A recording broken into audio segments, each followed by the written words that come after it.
Welcome. Aristotle's Ars Poetica is not only about poems but also about tragedies, comedies, masks, etc. In his book, he actually talks about verse drama, especially tragedy, and examines every aspect of tragedy in a very detailed way. First of all, he divides the poetic forms into three parts. Number one, verse drama. Number two, epic poetry. And number three, lyric poetry. Now, all these forms of poems are actually work of imitation. The poets imitated things from nature and presented them in their own way. What are these three differences of imitation that they utilizes? Number one, means of imitation.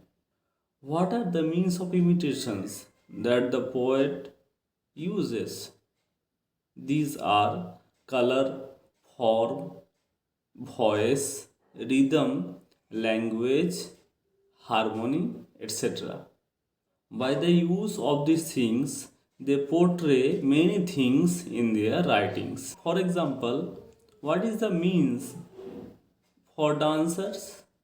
It's rhythm. What are the means for flute playing and lyre playing? Rhythm and harmony.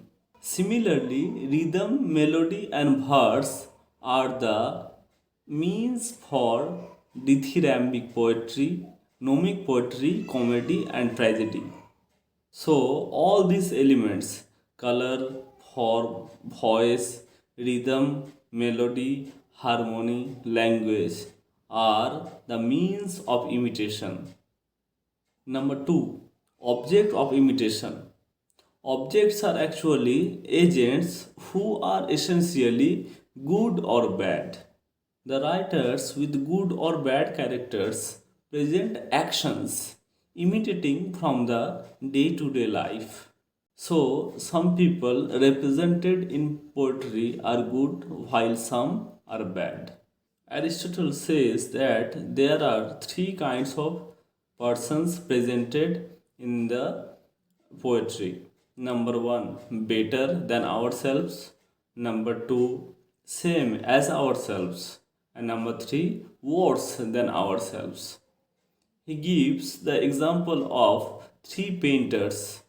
He says that personages of polyglots are better, personages of Poseidon are worse, and personages of Dionysius are same as ourselves.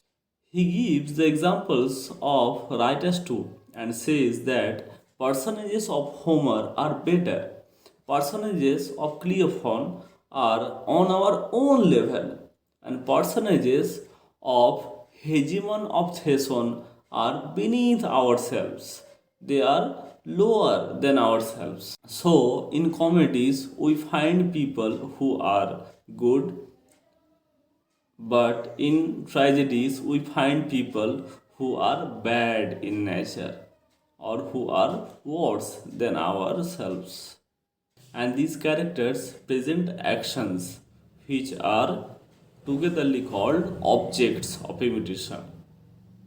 Number three, manner of imitation. The objects of imitation are represented in different manner.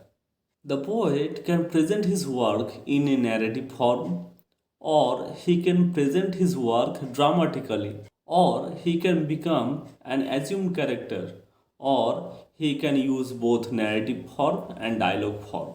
So these are the manners of imitation that the poets uses in their work.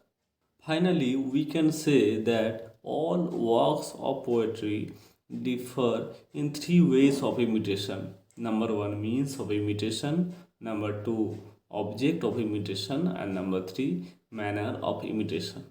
Thank you.